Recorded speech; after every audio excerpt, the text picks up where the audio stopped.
Moshe. Welcome, Moshe.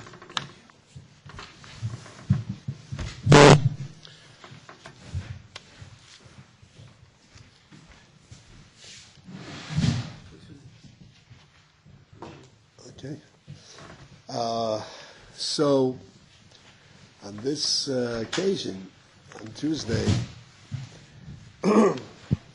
we discuss some aspect of the Pasha of the week based on the Rebbe's Sichos, and then, as they always say, we discuss it based on ourselves to find some relevance for ourselves here in the yeshiva.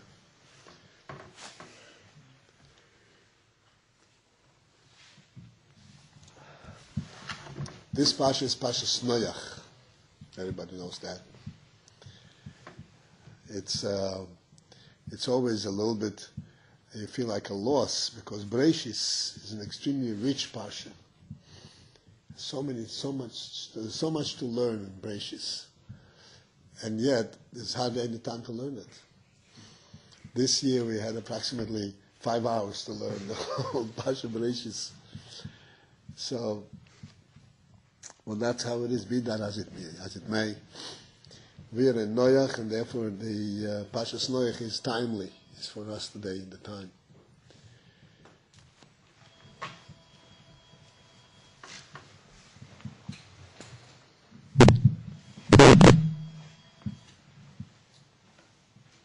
In Pashas Noach, there are two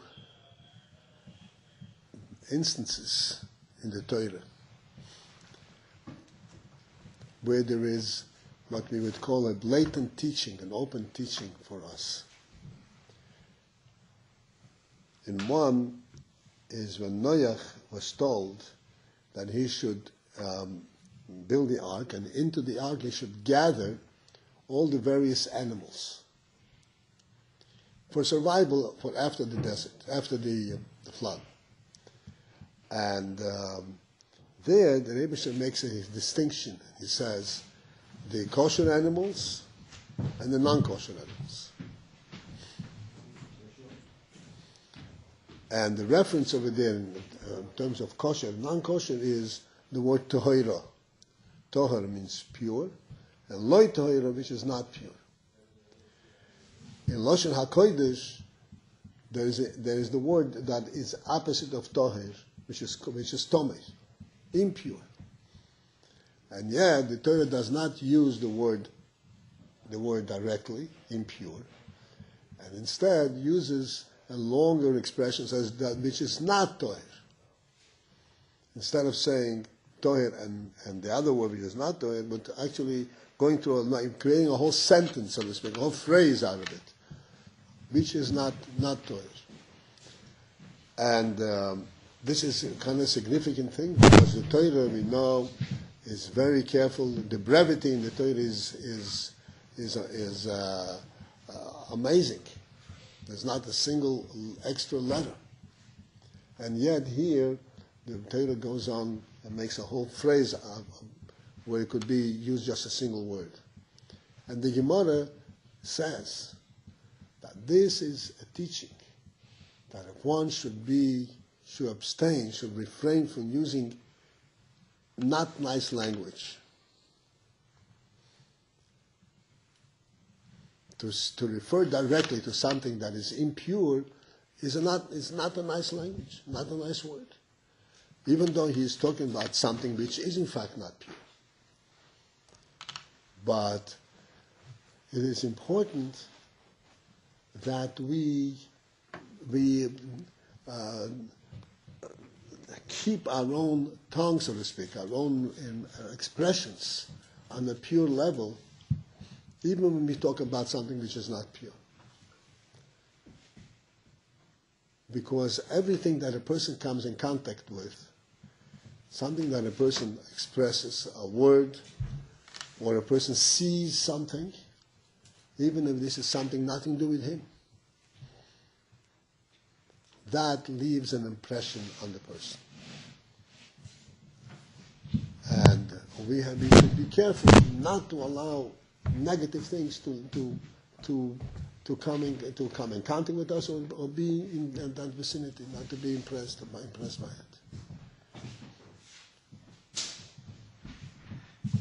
The Rebbe had asked many years ago, and this became a very common minhag, custom by Lubavitch and by others as well. And this actually, the Rebbe said that this was customary in the olden days, that when you make toys for children, and you make stuffed animals, and children play with them, the stuffed animal that you choose should be of the kosher kind, of a sheep, of a goat, a chicken, and not a rabbit or a swine, or any other unkosher animal. Even though it's just a toy, but everything has an impression. Even the appearance of this unkosher animal has an impression on the person. A child, when he plays, becomes associated and affiliated with that toy, and you should try to avoid having that in that effect.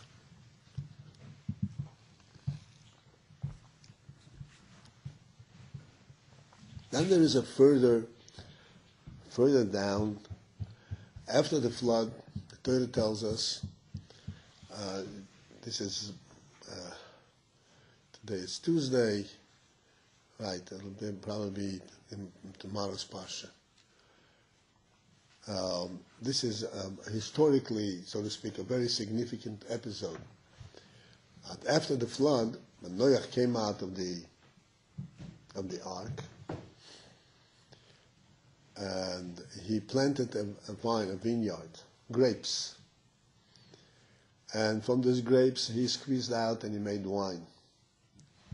And the wine had some alcohol. Noach was apparently a good wine manufacturer. And this alcohol, he drank a little too much and he became drunk. As a result of that, he was sleeping not in a very tznizdike manner. And he had 3 sons, Chom and Hashem and Yofes. Chom noticed this and he made fun of it. And he told his brothers, hey, take a look how our father is sleeping. And Shem and Yofes, they did not want to participate in this fun. Not only that, they didn't even want to observe it, they didn't want to make any note of it. Instead, they quickly took a garment, a long sheet, and they wrapped themselves up with it from their back, and walked backwards, and threw the sheet over their father. And as a result of that, when Noach woke up, he blessed Shem and Yofes, and he cursed Chom.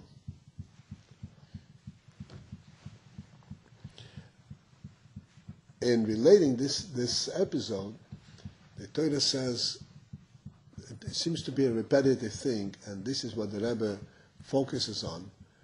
What it says that they walk backwards, which means they were not looking towards their father Noach, they're walking backwards. So already we understand that they're walking backwards, they can't see him.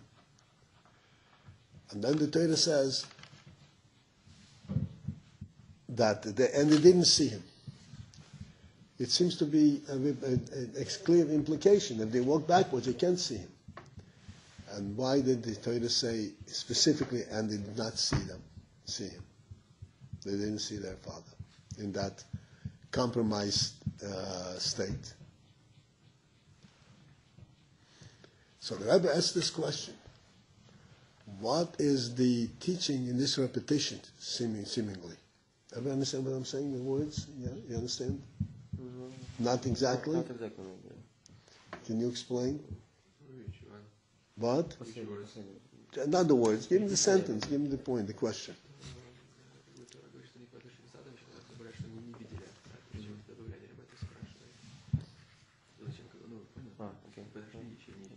So you can't see anyway, right? Mm-hmm. And this is essentially what we're going to elaborate this little part of the Sikha.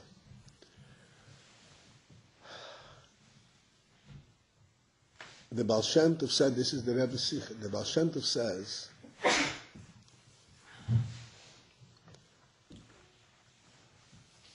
that when a person sees something inappropriate, some bad quality in a friend, in somebody else, this is a reflection on himself.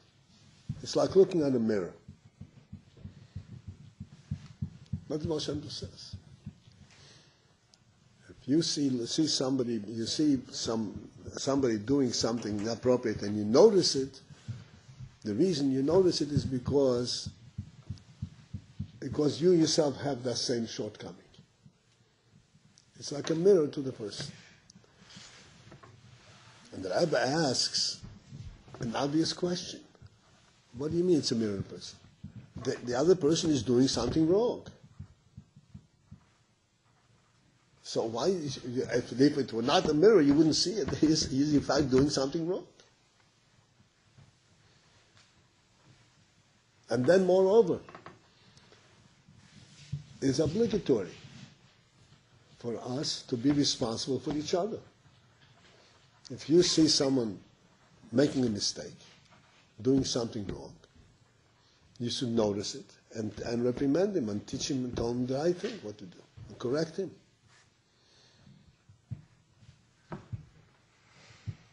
So what if you seeing it for the purpose of correcting him, says, oh, you if you didn't have it yourself, you wouldn't see it.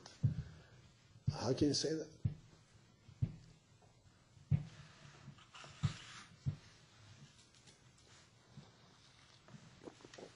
Good question. Mm-hmm. Seems better than good, but yeah. Rabbi.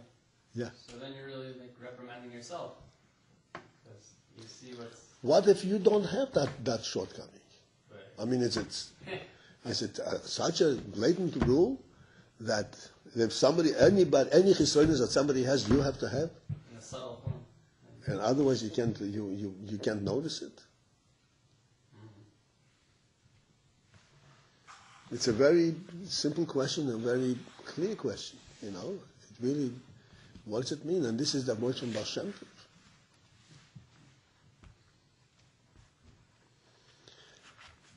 The Rebbe says that this episode, this story of in Noach and his sons, but the repetition in the Torah, this will be explained on the basis of the Baal Shem Tov's teaching.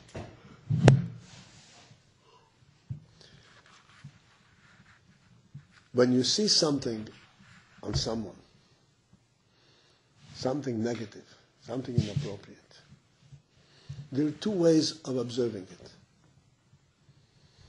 You may be seeing it from two different angles. Everything a person observes, he immediately has a reaction in terms of, okay, what does it mean to me? What do I do with it? What am I looking at? And you can be seeing it from two different angles.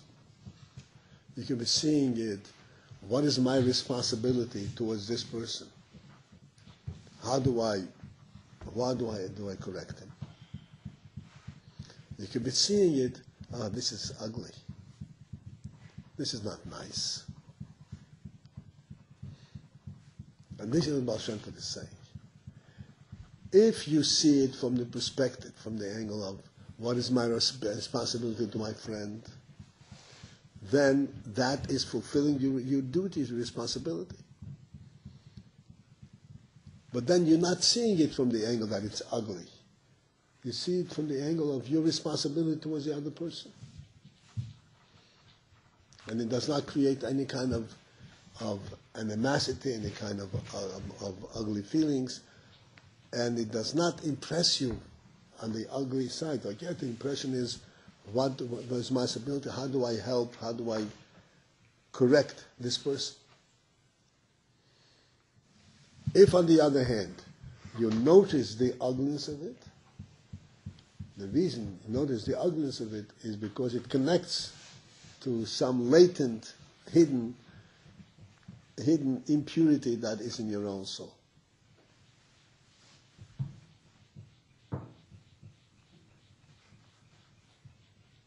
And this is what the Baal Shem Tov said, this is a mirror. It's a mirror to the person to see if you notice the ugliness of it and the evil that's in it, per se, not for the purpose of your responsibility to help him. That is a reflection of what's doing in your own soul.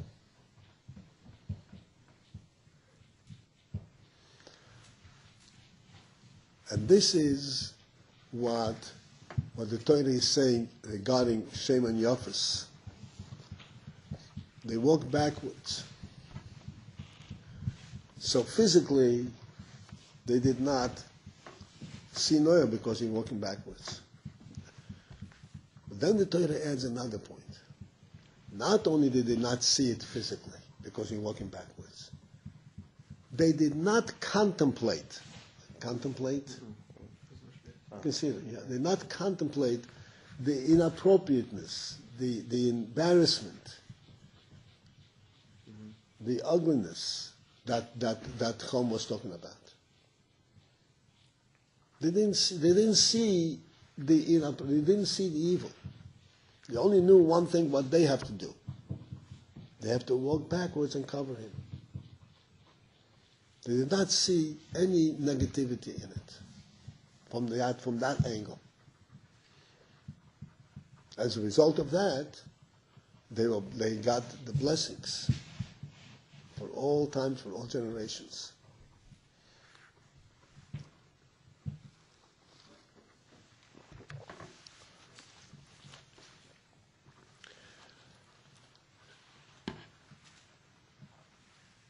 So, from both of these aspects that we've now pointed out in the Pasha,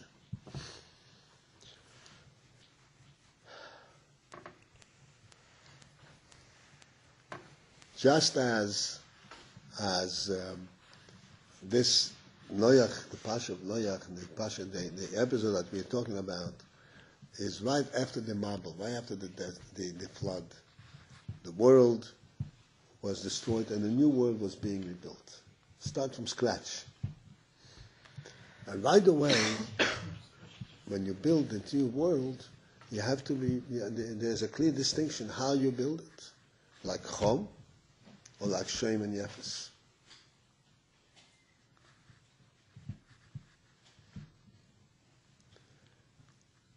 When we come away from the Yomim Tovim, from Rosh Hashanah and Kippur, and then Sukkot and Simchas Torah, Shmiras and Simchas Torah, this has completely transformed.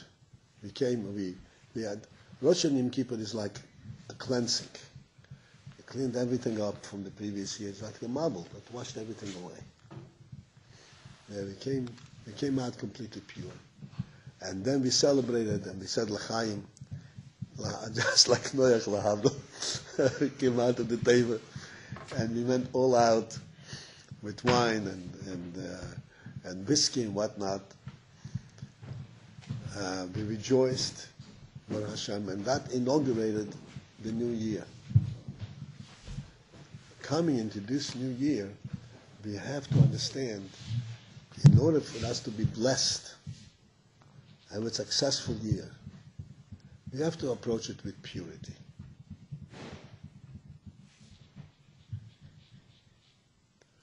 There are things that we have to correct. There are things that we have to correct by us. There are things that sometimes we're responsible to make someone else aware of and correct it. But we must always remember to approach it from this positive angle. If we have things to correct, we have to focus on what needs to be corrected and why does it need to be corrected and how does it need to be corrected.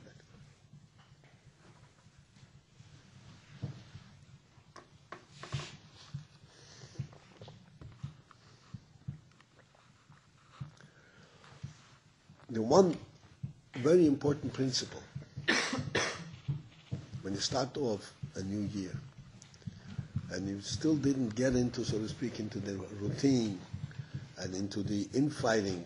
Shalom should be, any kinds of feelings.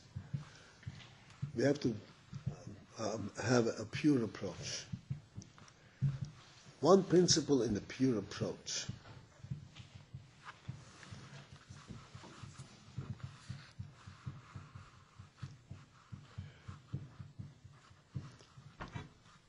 what was the blessing? The blessing that Noach gave, Shem and Yafes, particularly Shem and Yafes as well.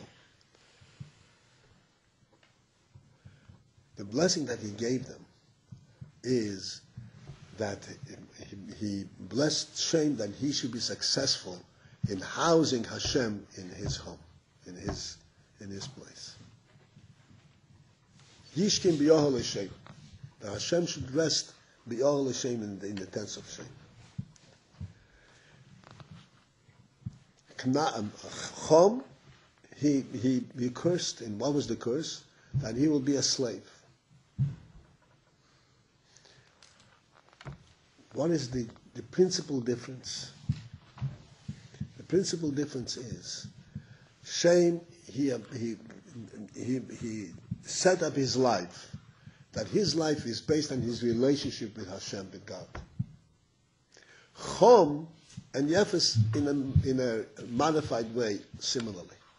Chom, his life is based on his relationship with the world.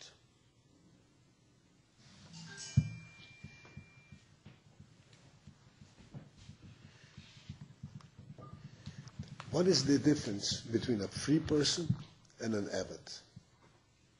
In the Torah, an Eved has a completely different rule, different laws. What is an Eved?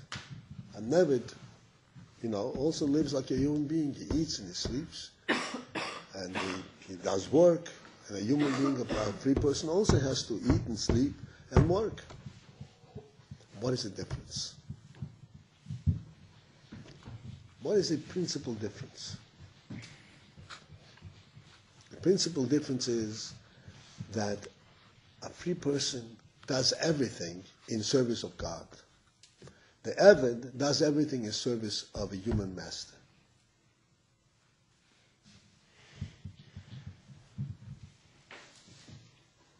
That changes the entire perspective, the entire human being.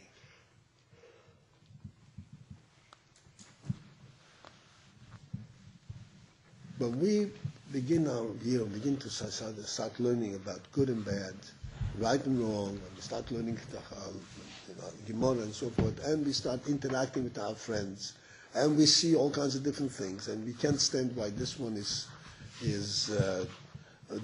too lazy, why this one is too active, why this one is too loud, why this one is too quiet, and all kinds of different things that creates even in a small group an animosity. The Satan, the Yitzhak, is such a master that he can create animosity even when there's one person, let alone there's two people, let alone there are 10 people.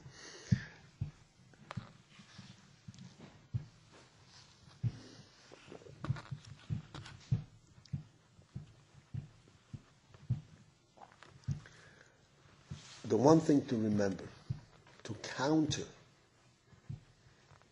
any of these effects, is to remember this one principle. We are free people. We are from Shem. What does free people mean? That we relate our activities and our thinking and our pursuits, our interests, directly to Hashem. Especially we Yidden. This is what distinguishes us from all the people in the world, even from other descendants of Shem and Yefes. That we have a Torah. And everything that we do and everything that we value it because of its special relationship and how it connects us to Hashem.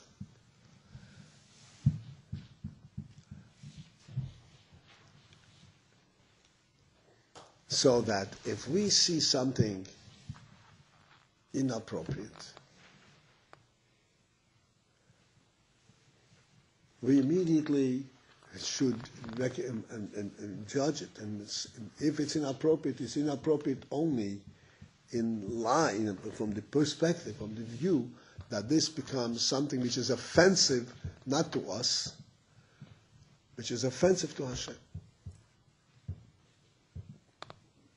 It's an offense, it's a chil Hashem, it's not a nice thing.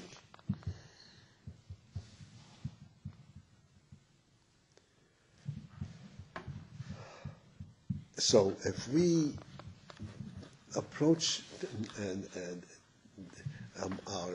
our whole perspective on this year, new year, and we say, okay, bygones are bygones. From now on, I'm going to judge everything from the perspective of say, what is right and what is wrong. Right means that which is right according to the Torah, and wrong means that which is wrong according to the Torah. Because Hashem likes it, Hashem doesn't like it. Not because I can't stand it. Not because it annoys me.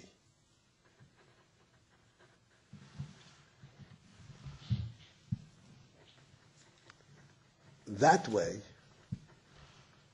we become instrumental, we become effective in creating, in helping others, and helping ourselves, and creating a so to speak, a union in the yeshiva amongst everyone. One of the preconditions.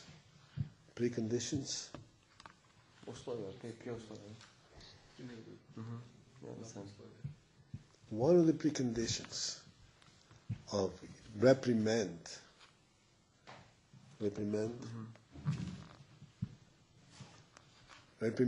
others and reprimanding oneself. One of the preconditions is that you mean it only l'shem shamayim.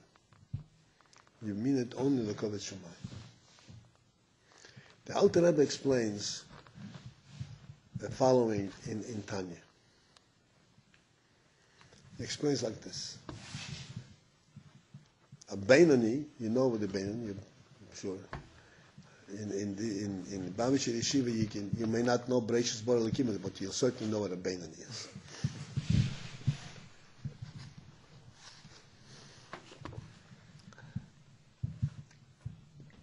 So a Beinani, the Alter Rebbe explains, is a person who cannot normally, under normal circumstances, become a tzaddik. He doesn't have that capability, that kind of neshama, that kind of koiches. But it's quite a significant madrega. And we say that it's rare for a person to become a Beinani. It's quite an attainment, quite an accomplishment.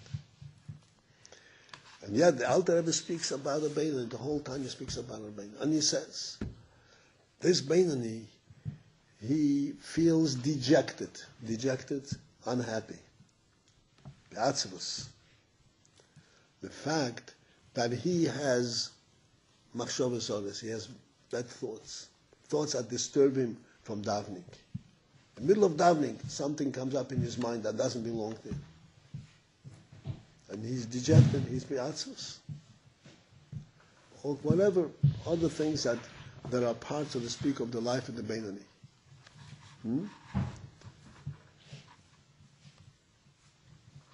So the Alter Rebbe says like this, that if the Beinani honestly think in terms of his duty, of his obligation towards in Avodas Hashem, if he's honestly concerned about his Avodas Hashem, then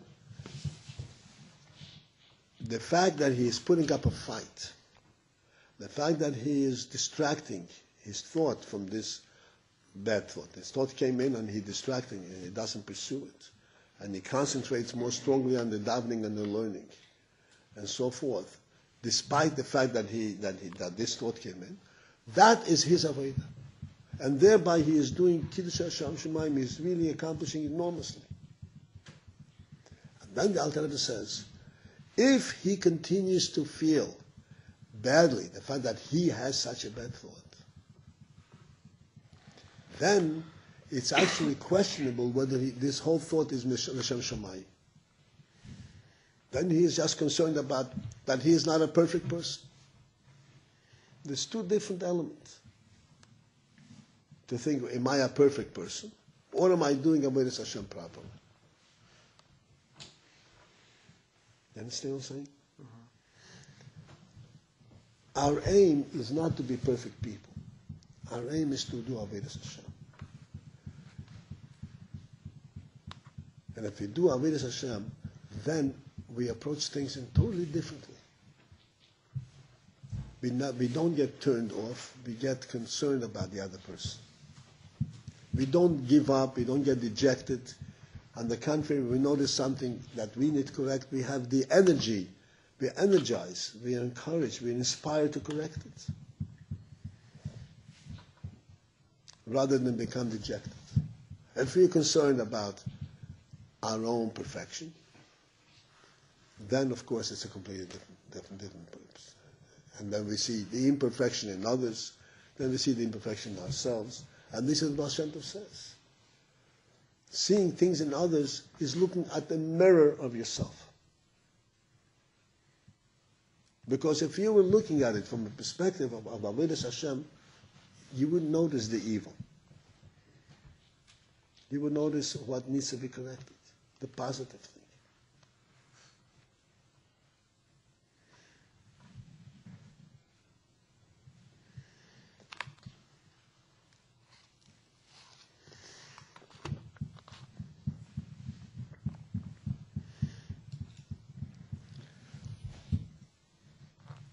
And I would like to elaborate on that itself.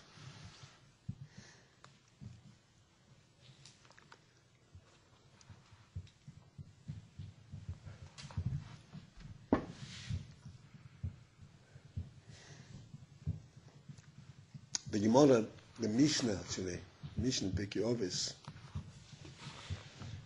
gives an example of something that is kind of that is a paradox that hurts to see. And what is the example? Example is of a nezem zohav b'yav chazir. Nezem zohav means a gold noseband, a gold piece of jewelry, and it's hanging on a pin.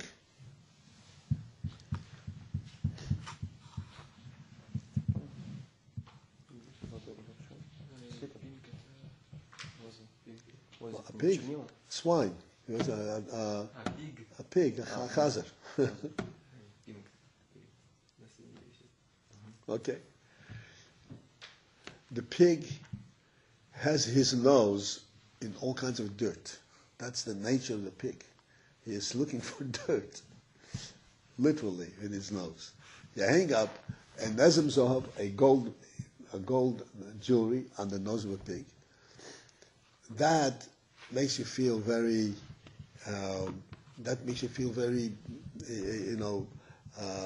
Kind of broken. It hurts. A beautiful thing is being abused. If the pig was holding in his mouth like a dog carrying a little stick, and the stick goes into the dart, who cares? The dogs walk around with sticks in their mouth. So who cares what happens to that stick? But a gold piece of jewelry is something which hurts. It's insulting. The same thing, the exact same thing, has to be applied when we look at our friends. We look at a human being. The reason that when you notice something inappropriate in another person and it turns you off, makes you feel that you've seen something ugly, there are two ways of seeing it. One is, look at this human being. This is a godly creation. He's got the godly neshama. He's a holy thing. And look what happened.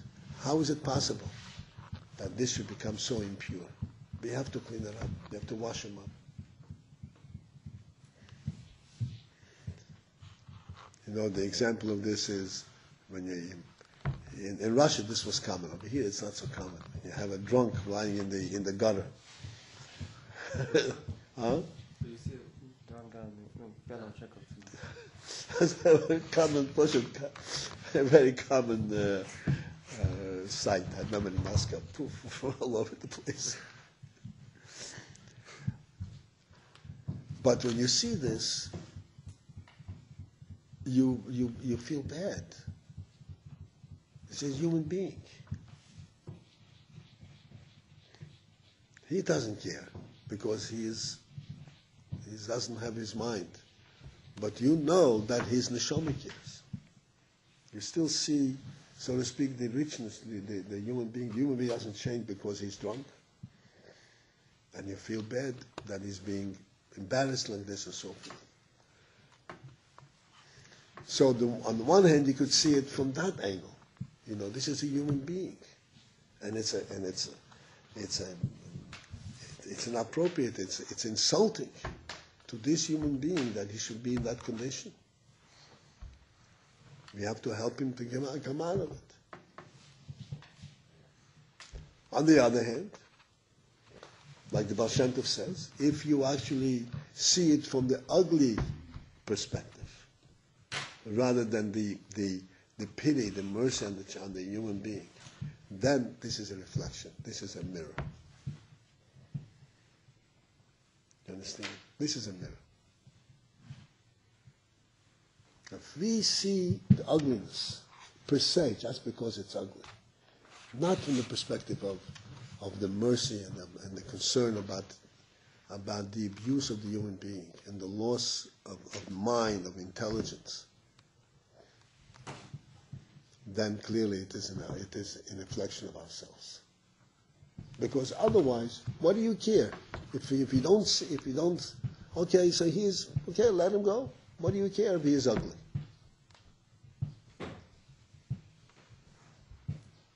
It's only a reflection on yourself. If you really care, you care only because of his special quality. This is what he said. You care because of Avodas Hashem, because he's an Eved Hashem, because he's Hashem's creation, because he has a godly soul, because he's a Jew, because he's your friend.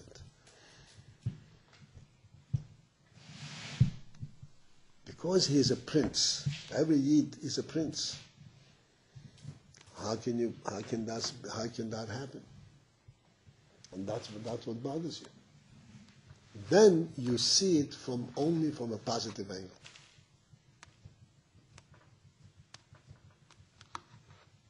Then you don't see the ugliness of it. On the contrary, you see the beauty of his neshama, and you're trying to help him out of it, rather than see the ugliness of what happened.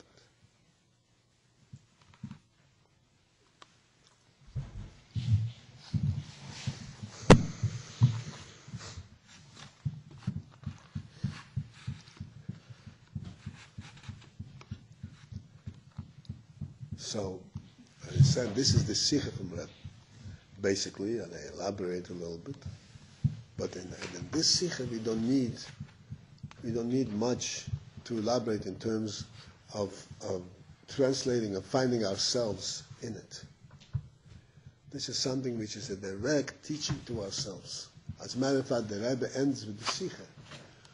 The Sikha, the Rebbe ends that this provides for success in Limud HaTorah. This approach provides for success in Limud HaTorah. Limud HaTorah and Torah mitzvahs. And it's obvious why. Because your mind is pure. It's clear. And you're seeing only the good thing. Even when you see somebody in the wrong side, you also see the good, his good. And the reason he's wrong is because he is good. If he were an animal, he's not doing anything wrong. The wrong of it is because he's a human being. It's because he's a Yid. So you're seeing the positive. That is a key to understanding any line in the Torah. You want to understand a word in Gemara clearly, purely, the key is to look at things from a pure perspective.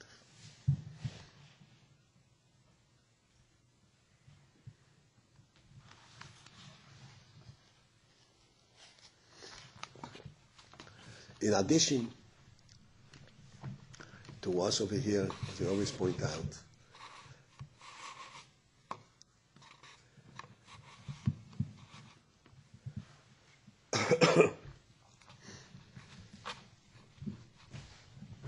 there is a special value, special benefit of learning in a yeshiva.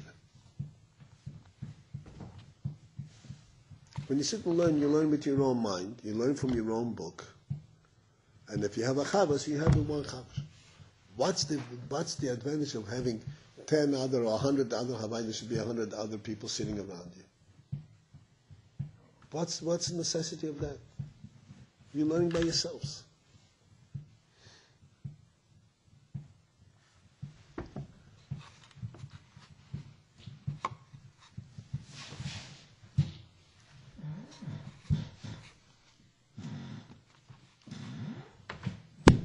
The advantage of learning in a yeshiva together with other people is that interaction and that and close proximity, close relationship, that kind of forces you to notice the good in other people.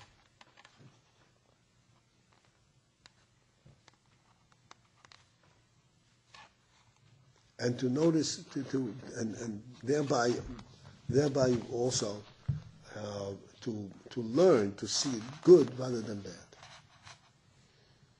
It's like it's a direct mirror, and when you realize that if you see evil, it's a mirror of yourself. You know what to work on. On the other hand, there's plenty of good to see in every person. This is a rule, a klal. A klal means it's a well-known, established rule. Kol echad mesukum mechaver.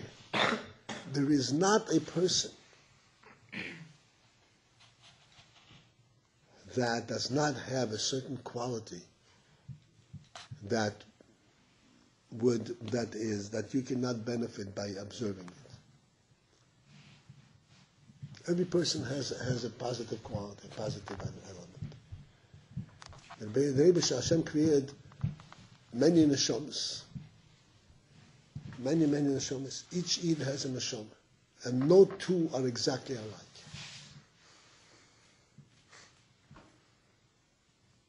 And this is how we learn. This is how the benefit of being with other people. So at first it seems, I have to learn how to deal with this personality. This person everybody has his own midas and his own different natures. That precisely is the challenge. That is exactly the challenge. To learn and to find and to know that all that this is the Mebash's creation. Mebash created, just like we mentioned many times, just like the miracle of the leaves on the tree. There are billions of leaves of a similar tree.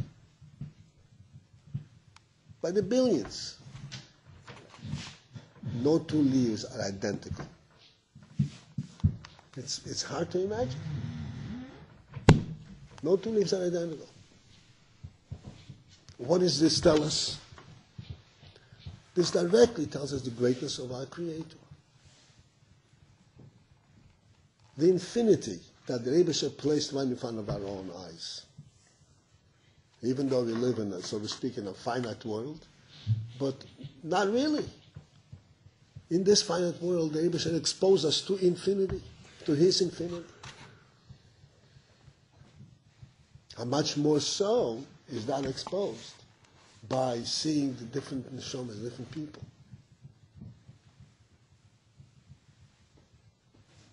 no two people look alike. We all come from the same ancestor, from one person. Adam Arish. And we all resemble each other. No two people are alike. And the same way is Ein Day Yisayim Shovis. No two people think alike, the Gemara says. Just like they don't look alike, they don't think alike. And because no two neshamas are identical.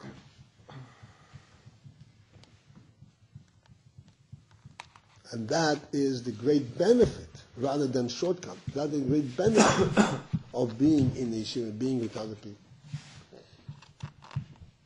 To enrich and to recognize the presence of the godly presence amongst us.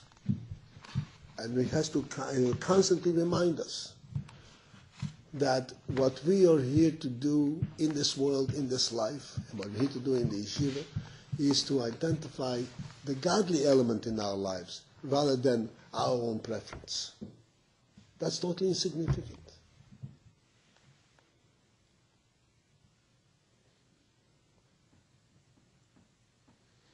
When we learn a piece of Gemara, and we try to understand the logic and the arguments of the Gemara, the basic logic and arguments of the Gemara are based on the principle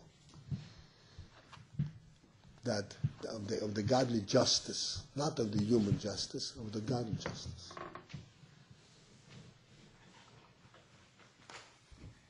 What's correct and incorrect from Hashem's perspective? No, but because the world is Hashem's world, not what we like or what we don't like.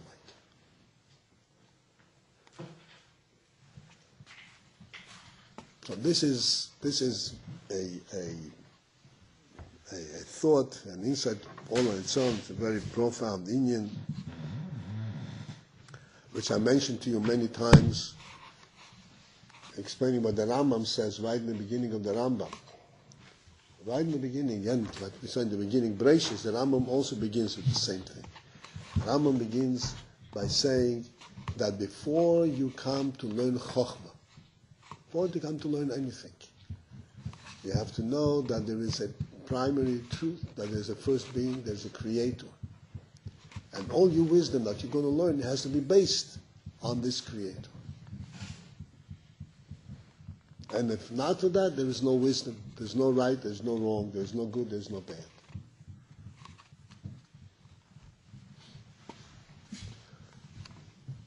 So as we usually do, this is important. This is the first week, the first Shabbos, the first beginning of the year. And as it says, as you set your path in the beginning, that helps you to continue with that, in that direction. The direction that we are setting ourselves over here right now in the yeshiva is to look for the good only. Because the good is what the Rebbe presents to you. The bad is what you look at by yourself. That is a reflection of your own shortcoming. The good is what the Rebbe creates. If as a result of seeing the good you see shortcomings, then you see it only from the perspective of how do we clean it up, how do we make it better, not the ugliness of it. This is a key to success in learning. This is a key to success in Avodas Hashem, in understanding Chassidus, in Avodas Atfilah, and ultimately and altogether success in having a happy life, which is altogether a basic ingredient, basic necessity for success in anything.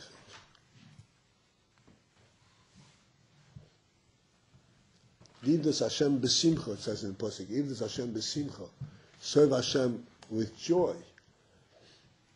And the Baal Shem Tov translate these words, and it means serve Hashem. How do you serve Hashem? By being joyous. Yivdas Hashem b'simcha, by being joyous, you serve Hashem. Because if you have joy, you accept everybody and you understand, you see godliness in everything. So Hashem should help us all here to start off on the right foot and to remember all the experiences we had from Rosh Hashanah, Yom Kippur, and Sukkot, and Shmini Atzeres, and Simchas Torah. And remember the good moments, the pure moments, the joyous moments, and bring it into your lives here, and start off on the right foot. That you should be matzliach, have a good year, tzlachadike year, in every respect, and we should have exclusive, this is very important to me, goodwill. There should be no, as we show them, any kind of infighting. That has to be, we're not, this is something which is always something which perplexes me. How can it be adult people who are all struggling to get themselves, their life started up, and it should be infighting. There should be no such thing. No such thing.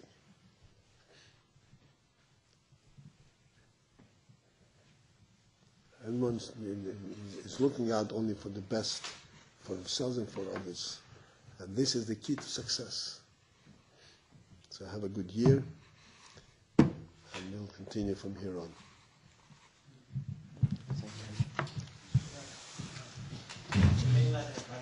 If you see something not good, you should simply focus on the solution and not the problem. That's right. Right? That's right.